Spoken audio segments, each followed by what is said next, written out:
কিনা সকলে রাজি আছি ইনশাআল্লাহ। আল্লাহ রাব্বুল আলামিন আমাদের সকলকে আমল করার তৌফিক দান করুন। সকলে বলুন আমিন। আমিন। রমজানে রাখলে রোজা মাফ হই গুনাহ, তবু কেন মুমিন রোজা রাখো না? তবু কেন মুমিন রোজা রাখো না? যদি তোমার গুনাহ থাকে পাহাড় সমান, সব গুনাহ মাফ করে দিবে রহমান। আল্লাহু আকবার। বিনিময়ে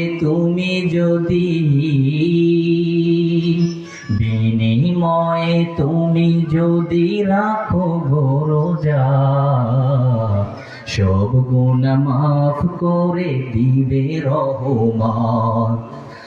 সব গুনাহ মাফ করে দিবেন রহমান। জোরে বলুন না মারহাবা।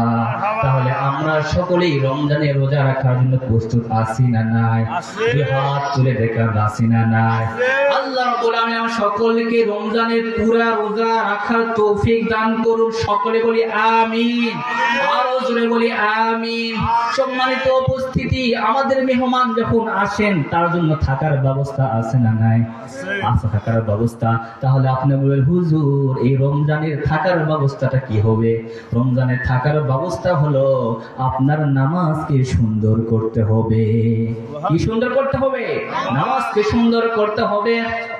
একজন চাচা তিনি নামাজ পড়ছেন, ক্লাস 8 থাকতে তিনি 2টা সূরা মুখস্থ করেছিলেন কিংবা 3টা সূরা মুখস্থ করেছিলেন। কুল আল্লাহু আহাদ, কুল আউযু বিরাব্বিল ফালাক, কুল আউযু বিরাব্বিন নাস, এই কমন সূরা। ওই চাচা এখন বৃদ্ধ হয়ে গিয়েছেন, 60 বছর 70 বছর, ওই 3টা সূরা দিয়েই নামাজ পড়ে। এরকম চাচা আছে না নাই? কিন্তু চাচা আপনার উপায় ছিল, আপনার জন্য করণীয় ছিল এই 3টি সূরার সাথে সাথে আরো 4-5টি সূরা মুখস্থ করা।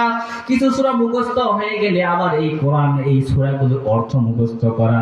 কিন্তু চাচা আপনি বৃদ্ধ হয়ে যান, কিন্তু আপনি যে সূরাগুলো পড়লেন না, নামাজ পড়ার আসল যে শুদ্ধ হবে সেটা হলো কোরআন তেলাওয়াত করা।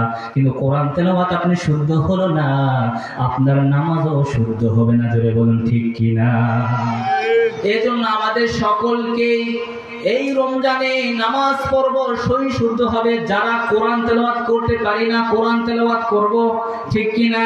কিন্তু আজকাল দেখা যায় আমাদের মা বোনরা, আগে দেখতাম তারা কোরআন তেলাওয়াত করতেন, তারা হাদিস কোরআন পড়তেন, কিন্তু আজ বর্তমান সকল মা বোনেরা বসে যায় টিভির পর্দায়। জোরে বলুন ঠিক কিনা? এই স্টার জলসা আর জি বাংলা নিয়ে আমাদের মা বোনেরা মেতে থাকে। কথা কম না কেন? স্টার জলসা আর জি বাংলা ধ্বংস করলো মোদের সোনার বাংলা। কথা বলেন ঠিক কিনা? এই স্টার জলসা জি বাংলা এসে সব ধ্বংস করে দিল। মেয়েদের আমল, ছেলেদের আমল, এই সব কিছু ধ্বংস করে দিল। রমজান মাসে রোজা রেখে মানুষ একটু ইবাদত বন্দেগী করবে, কিন্তু ইবাদত বন্দেগী বাদ দিয়ে টিভির সিনেমার